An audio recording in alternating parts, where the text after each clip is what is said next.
ರಾಜ್ಯದಲ್ಲಿ ಸಿಎಂ ಕುರ್ಚಿ ಫೈಟ್ ಮಧ್ಯೆ ಅಹಿಂದ ಸಮಾವೇಶಕ್ಕೆ ಮುಹೂರ್ತ ಫಿಕ್ಸ್ ಆಗಿದ್ದು ಜನವರಿ 25ರಂದು ಮೈಸೂರಿನಲ್ಲಿ ಅಹಿಂದ ಸಮಾವೇಶ ನಡೆಸಲು ಎಂದು ಹಿಂದುಳಿದ ವರ್ಗಗಳ ಜಾಗೃತಿ ವೇದಿಕೆ ಘೋಷಣೆ ಮಾಡಿದೆ. ಸಿಎಂ ಸಿದ್ದರಾಮಯ್ಯ ಬೆನ್ನಿಗೆ ಅಹಿಂದ ಸಮುದಾಯಗಳು ನಿಂತಿದ್ದು ಸಿದ್ದರಾಮಯ್ಯರನ್ನ ಬದಲಿಸದಂತೆ ಒತ್ತಡ ಹೇರಲು ಸಮಾವೇಶ ನಡೆಸಲು ಉದ್ದೇಶಿಸಲಾಗಿದೆ. ದಸರಾ ವಸ್ತು ಪ್ರದರ್ಶನ ಪ್ರಾಧಿಕಾರದ ಆವರಣದಲ್ಲಿ ಅಹಿಂದ ಸಮಾವೇಶ ನಡೆಸಲು ನಿರ್ಧರಿಸಲಾಗಿದೆ.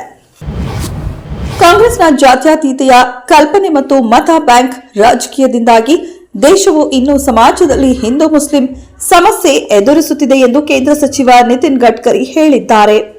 ಜಾತ್ಯತೀತ ಎಂಬ ಇಂಗ್ಲಿಷ್ ಪದದ ಅರ್ಥ ಹಿಂದಿಯಲ್ಲಿ ಸರ್ವಧರ್ಮ ಭಾವ ಅಥವಾ ಇಂಗ್ಲಿಷ್ನಲ್ಲಿ ಎಲ್ಲರಿಗೂ ನ್ಯಾಯ ಮತ್ತು ಎಲ್ಲರನ್ನ ಸಮಾಧಾನ ಪಡಿಸುವುದು ಎಂದು ಹೇಳಿದ್ದಾರೆ.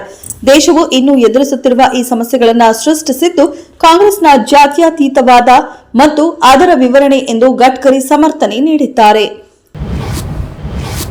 ಕರ್ನಾಟಕ ಮೂಲದ ದಾನಿಯವರು ಅಯೋಧ್ಯೆಯ ಶ್ರೀರಾಮ ಮಂದಿರಕ್ಕೆ 30 ಕೋಟಿ ರೂಪಾಯಿ ಮೌಲ್ಯದ ಚಿನ್ನದ ರಾಮನ ಕಲಾಕೃತಿಯನ್ನ ಕೊಡುಗೆಯಾಗಿ ನೀಡಿದ್ದಾರೆ. ಈ ಕುರಿತು ಶ್ರೀರಾಮ ಜನ್ಮಭೂಮಿ ತೀರ್ಥಕ್ಷೇತ್ರ ಟ್ರಸ್ಟ್ನ ಸದಸ್ಯ ಡಾ ಅನಿಲ್ ಮಿಶ್ರಾ ಮಾಹಿತಿ ನೀಡಿದ್ದು, ವಜ್ರ, ಪಚ್ಚೆ ಮತ್ತು ಇತರ ಅಮೂಲ್ಯ ರತ್ನಗಳಿಂದ ಕೂಡಿದ 10 ಅಡಿ ಎತ್ತರ ಹಾಗೂ 8 ಅಡಿ ಅಗಲದ ರಾಮನ ಮೂರ್ತಿಯನ್ನ ದಾನ ನೀಡಿದ್ದಾರೆ ಎಂದು ತಿಳಿಸಿದ್ದಾರೆ. ನಟ ನಿರ್ದೇಶಕ ಡಿವೈನ್ ಸ್ಟಾರ್ ರಿಷಬ್ ಶೆಟ್ಟಿ ಅವರು ಇಂದು ಕುಟುಂಬ ಸಮೇತರಾಗಿ ಮಂತ್ರಾಲಯದ ಶ್ರೀ ರಾಘವೇಂದ್ರ ಸ್ವಾಮಿಗಳ ಮಠಕ್ಕೆ ಭೇಟಿ ನೀಡಿ ವಿಶೇಷ ಪೂಜೆ ಸಲ್ಲಿಸಿದರು.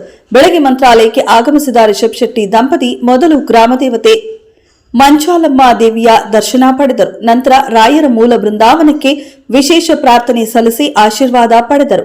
ಈ ಸಂದರ್ಭದಲ್ಲಿ ಶ್ರೀಮಠದ ಪೀಠಾಧಿಪತಿಗಳಾದ ಶ್ರೀ ಸುಬುಧೇಂದ್ರ ತೀರ್ಥ ಸ್ವಾಮೀಜಿ ಅವರು ರಿಷಬ್ ಶೆಟ್ಟಿ ದಂಪತಿಯನ್ನ ಶಾಲು ಹೊದಿಸಿ ಸ್ಮರಣಿಕೆ ನೀಡಿ ಸನ್ಮಾನಿಸಿದರು.